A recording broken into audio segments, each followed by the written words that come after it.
A bit of a bird's eye view here. 8 holes inside of this roof in a Chantilly home. Now, the Heartwood Tree Service worked quickly to remove the tree, but if you look over there, you can see where the damage was done, and it was enough to displace a family. A lot of people that I spoke with say it's the worst storm they've seen here in the area since Hurricane Hugo. Destruction is absolutely devastating. The roof completely ripped off of this garage. This cinder block wall stood no chance. It's where Billy Graham and his wife Ruth retired. Everybody here knew him, and it's ultimately where he spent his final days. He passed here at 7:46 earlier this morning. Richard says he and his wife might not be alive if it wasn't for this.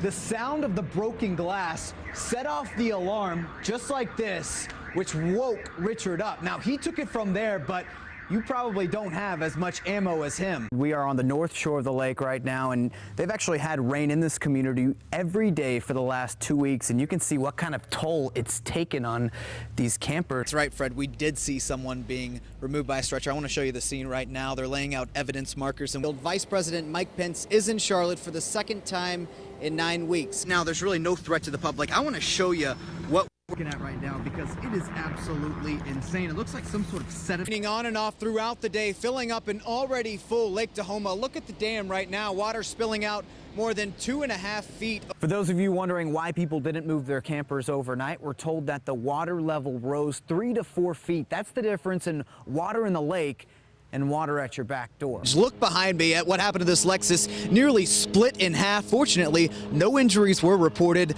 but there are a few things you should know that could prevent this from happening in your yard. That guy was actually me, just dousing it because it is so steamy out here. That helps, I'm not gonna lie. Xavier, we'll send it back to you in the studio. Whew. Certainly don't expect to see snow before Halloween, but that's what's coming down right now. It is very cold. Well, it has been peaceful for much of the evening, but these SWAT team members have just come out, 1 minute ago. So we've got on one side of the street the police who are completely armored up. On the other side, the counter protesters. Well, the sun has actually shown itself today. It's gone right now, but the high wind remains as people here on the Outer Banks prepare for Maria. This sand not supposed to be here. We don't know how far this staircase actually goes down. It just kind of gives you a good idea of how much sand has been pushed onto the beach here at Rodanthe. Don't be fooled by those sunny skies that came through earlier.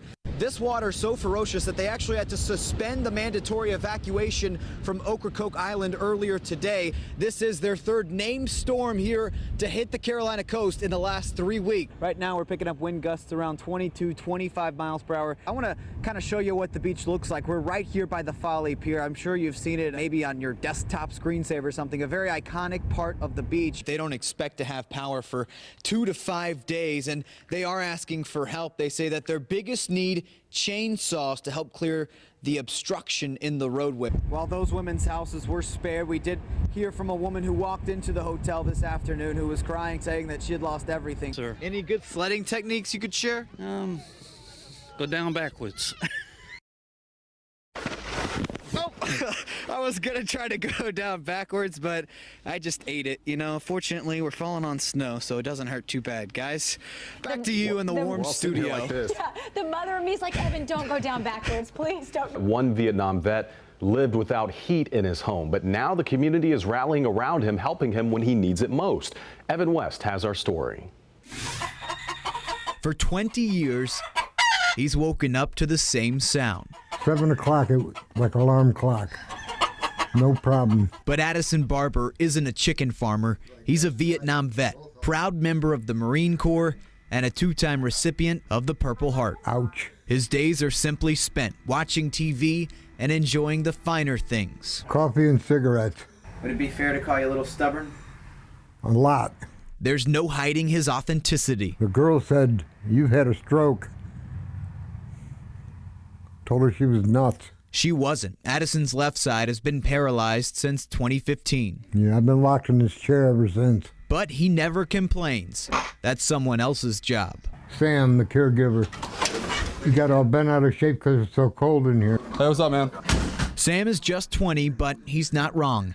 Addison has been without heat all winter. I didn't have the money to buy heat. Addison endured the coldest temperatures we've seen in years, wrapped in blankets, until he got help. hundreds of people. Sam started a GoFundMe page, and his mom, Holly, made a Facebook post that went viral. Jesus, money and people came from all directions. Now Addison finally has heat. It felt great. It was warm.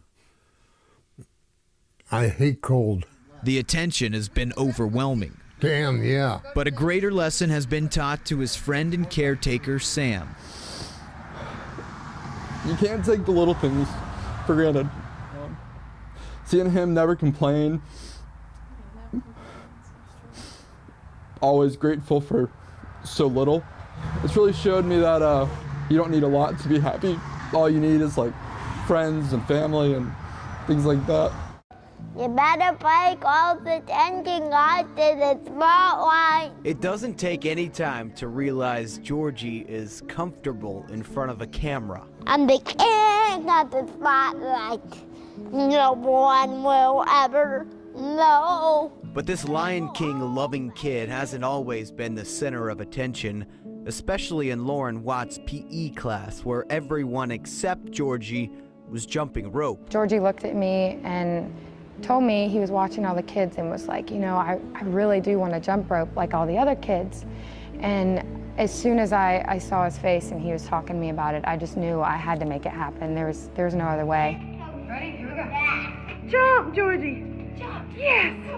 It's like the greatest feeling. It's so special, you know. Georgie's dream became reality. Lauren posted this video on Facebook, which has been viewed tens of thousands of times. Up and down the hallways multiple times, jumping rope, and he would yell at me to go faster and faster, didn't you? Yeah, I was going fast. Wow! The video even earned him a new nickname. Jump open, Georgie. It turns out jumping rope was just the jumping off point to a more important message. I just thought people would be inspired, and it really did. It worked. It's like a magic spell. He might get around on 4 wheels, but at 8 years old, jump roping Georgie has figured out more than most. You can do anything if you just try hard enough. I tried and I mastered it. And it's all thanks to his teacher. I've never met an 8-year-old that has such inspiring words to say. It couldn't happen to a better kid. He's the one that deserves the spotlight.